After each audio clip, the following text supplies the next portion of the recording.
Hey everyone, good morning, good evening.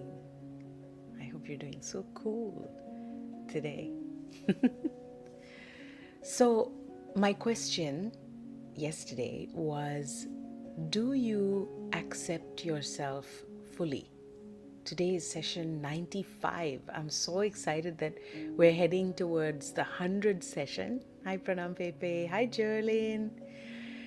And I'm really, really excited that we have done 95 sessions so far, and it's a huge journey. And I'm so happy that I've been able to do this with all of you. And my question today was, do you accept yourself fully? So let me know in the comments as we're going through the session today. Do you accept yourself fully?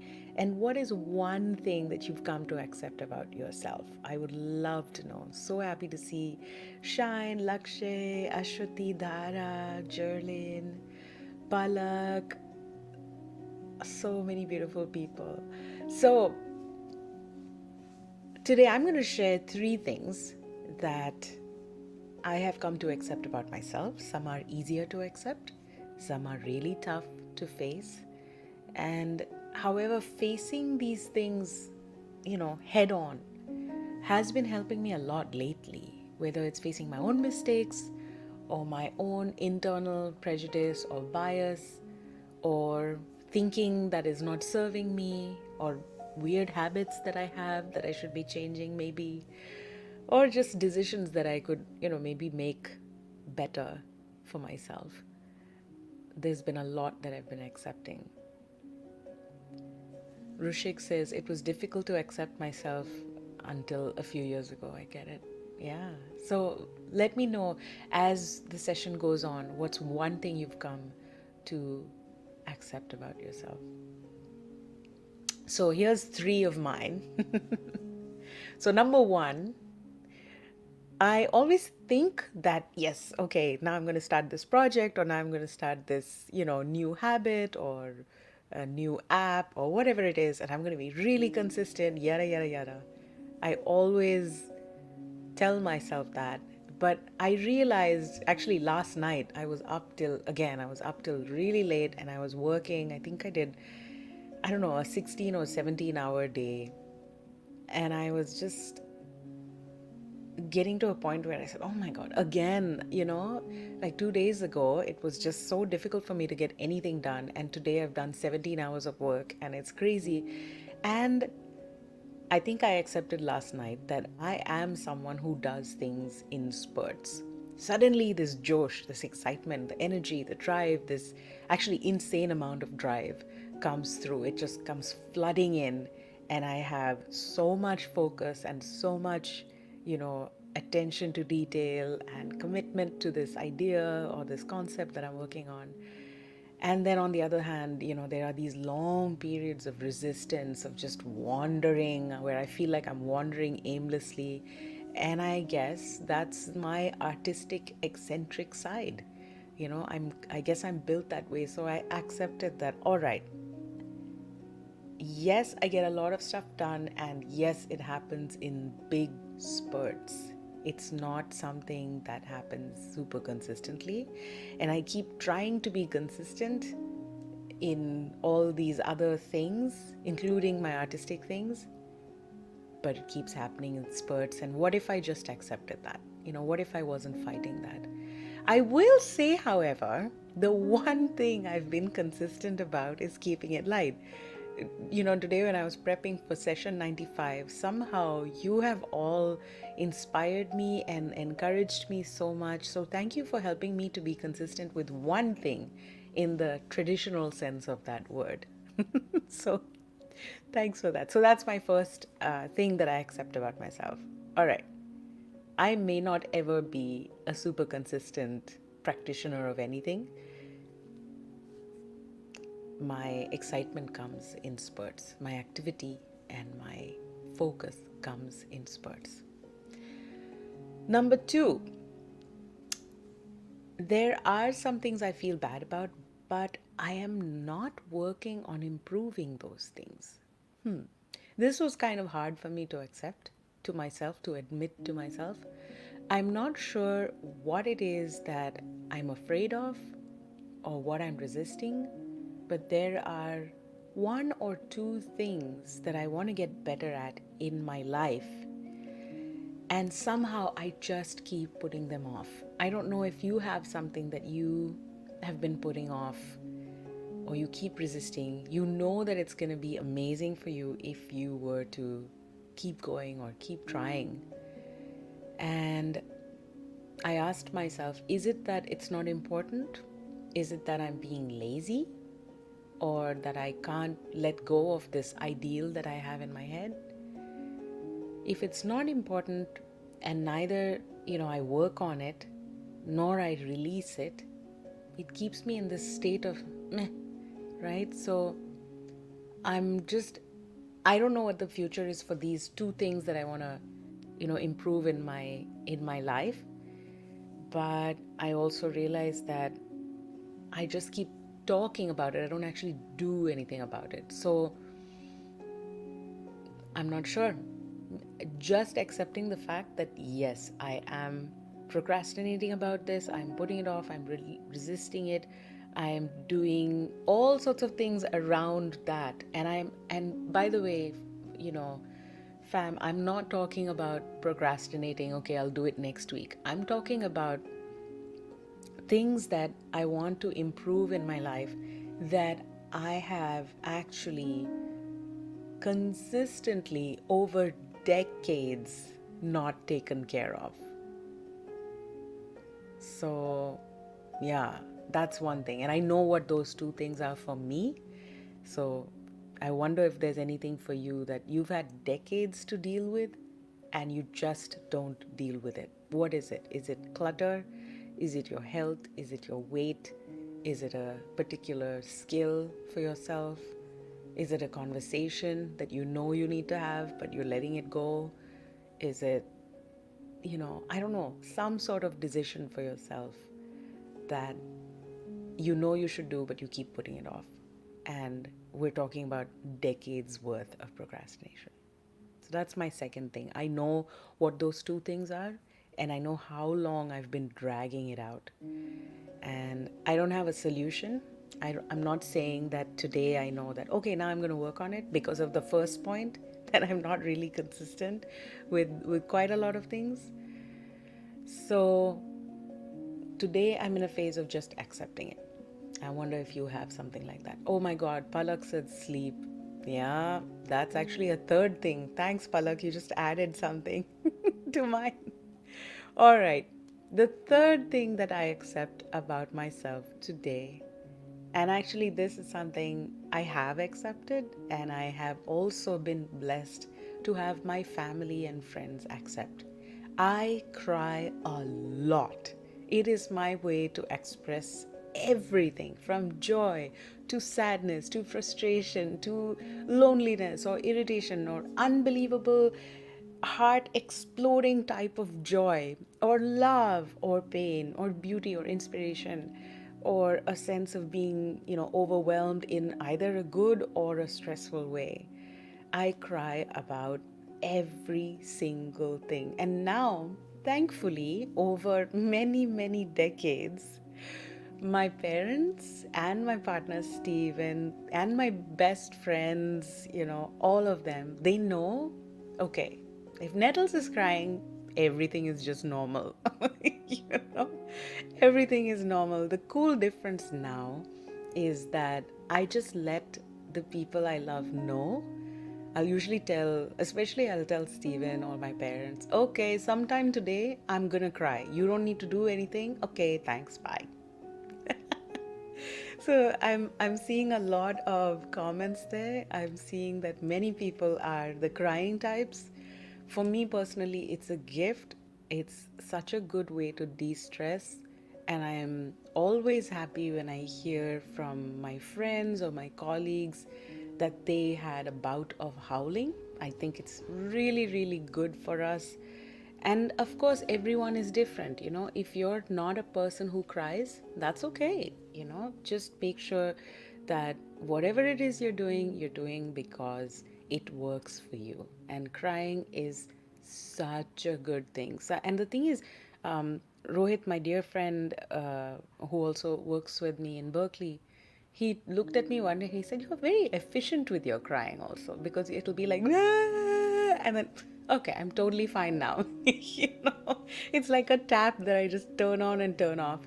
And of course, yes, there's been phases in my life where the crying just continued, for long, long, long time, and got pretty intense, in the sense that the relief took months. The relief took months to come. And I think that often when we're grieving something, it takes that time. um, so yeah, so those are my three things. And I'm gonna go read the comments. Lots of people um, talking about things that they accept. Sunny said that when I see others cry, I just can't handle it. It makes me cry too. I'm totally like that. Honestly, I will cry even if I'm watching a cartoon or an animation film or listening to a piece of music, or definitely if I see somebody else crying, even a stranger. It just, that, I don't know, I'm a highly empathetic person, and I also absorb a lot of energy very quickly. And so, I do feel things very deeply myself anyway, and I also do feel that about other people. And I think knowing that about yourself, and also figuring out as it is changing, because there are moments that it will evolve, and phases that things will change. So let me see what else people have talked about. Wow, so many criers. Yay, crying. Abhilash said, "In my life, I've made many mistakes. I've learned from them. I've found the solution, how I was wrong, but I do end up correcting it by working hard." That's great. Good for you, Abhilash. I think that there are many things that I know exactly what will fix it, and I still don't do it. I don't know what it is, but at least I am now, with radical honesty, I'm accepting, I'm admitting, I'm confessing to myself that yes, Nettles, this is something that you don't do. I'm not even telling myself I should, or I ought to, or I need to. It's just, I'm just accepting the fact. That's where I am today. Let me see.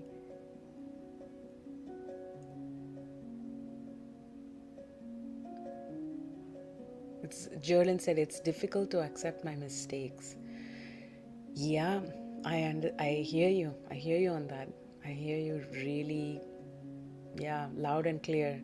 Rushik said it took years to accept myself. It's difficult to love myself. Yeah, yeah, I hear you.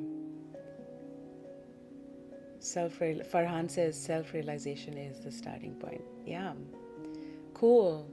Jack said Jack said that yesterday he walked out of his home and saw a beautiful red and white flower and fully realized the wonder of life in that moment, and tears filled his eyes. That's so beautiful. Yeah. Thank you for sharing that, Jack, and so good to see you. Nalini says, "I'm beginning to accept that I can be a new person and I don't need to hang on to the person I was before." That is huge, Nalini. That is huge.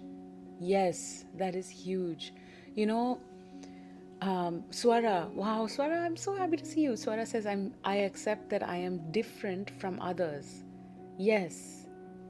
You know what? This is the perfect segue. What I was going to talk about was, so much of the time we're seeking approval. We want to be accepted by others in very specific ways, or we feel the need to change so that we can belong more within some sort of identity or group or community, even just from what we, from the outside of that community or that group, assume the characteristics to be, to fit in. And so even if other people don't want us to change, oftentimes we do this ourselves. We change, or we force ourselves to do things that are not intrinsically us. And I've been feeling more and more lately that much more important than fitting in or getting approval or feeling accepted by others is what I can honestly accept about me, about myself, what is true about me without needing that approval or acceptance. So let's do a little bit of breathing together, because radical honesty, first and foremost to ourselves and then to others, is something that takes courage. I am grateful that I can say these things to you. I'm grateful that there's a space that we can be non-judgmental about ourselves and just realize that, yeah, we're all struggling with something or the other. And yeah, today I'm not trying to change anything about myself, simply accepting and just, like being kind to myself. So if you feel like, you can even put your hand on over your heart, and just patting over your heart and saying, I accept you. I accept all of you completely. We say this to so many people, we don't often say it to ourselves. I accept you. And to myself, I'm saying, I accept that you want to cry, that you need to cry. Go for it, girl. Proud of you. Go for it. Continue to cry as you need, when you need, how you need, for as long as you need. And I accept that you're not going to be the most consistent, and that's a beautiful thing. You do things in spurts. You have nothing to prove. It's okay for you to do things in spurts. And yes, those two things that you for decades have wanted to complete or get better at, I just accept that you are here right now. Thank you for being here right now with me, no matter what. So continue to share, my beautifuls. Let's take one last deep breath in. Breathing in acceptance, complete and radical, honest, vulnerable, open, full acceptance of ourselves. And breathing out.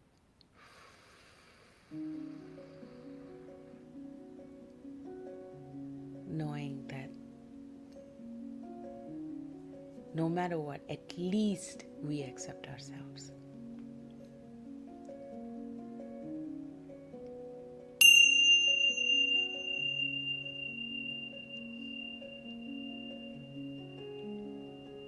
Oh, loves, I'm so happy.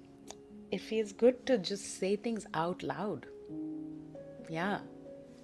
So many more comments here. Shine says, I'm pleasantly plump and wonderfully weird, and I'm confident about this too. It took me a while to accept my weirdness, but that's me, the most random me. Yeah, Shine, and we love you for it. Ajit says, I'm still learning to open myself up. Right?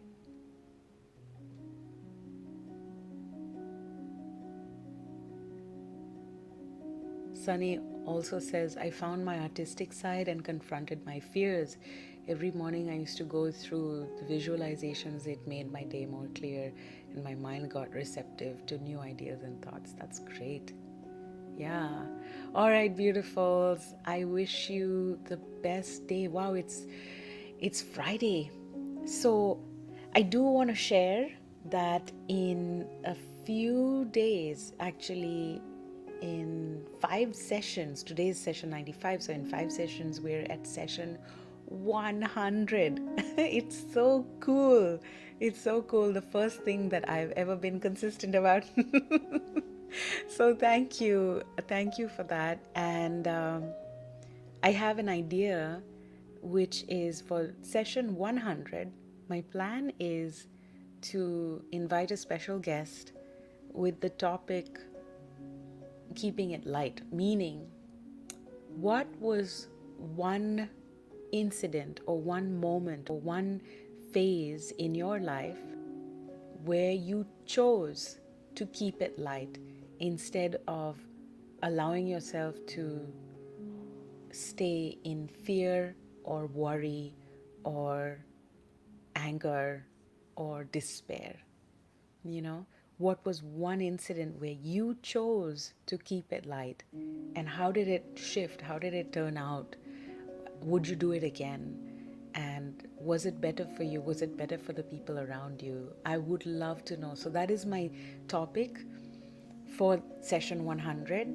I already have a special guest in mind, and yet I remember the last time when we did session 50 and we did this, we did the topic kindness of strangers. There were about 40 or 50 stories that came in, which were so beautiful. And then that's how I discovered Usha Auntie's story about the lady who helped her on the train. Way back when she had her two children, and there was all that, there was something going on and she couldn't reach her destination, and this unknown, this lady, this stranger helped her. So it's so wonderful to learn from each other, all these stories, all these experiences. I mean, we're just on the planet to experience life and to figure it out step by step, or get through it in the best way we know in the moment. So please share with me. I'm going to put up a post. Look for it on my Facebook page and on my Instagram page. I'm going to put up a post that asks, what was one incident, one beautiful memory where you chose to keep it light instead of giving in to despair? And how did it turn out? And would you do it again? So I'll see you next week for 96 onwards to 100. We're almost there. September 30th will be session 100. And I'm just so incredibly grateful to all of you for being here. And I can't wait to see you next week. Love. Oh, also tomorrow I'm talking to Keba Jeremiah on Chai Time with Bix. So check that out on the Berkeley India Exchange pages. And it's going to be a really beautiful conversation. He's such a lovely person. Love, love, love, love, love. Mwah. Bye, everybody. Have the best day and the best weekend. Love you so much. And thank you for being vulnerable and open with me. Love. Bye.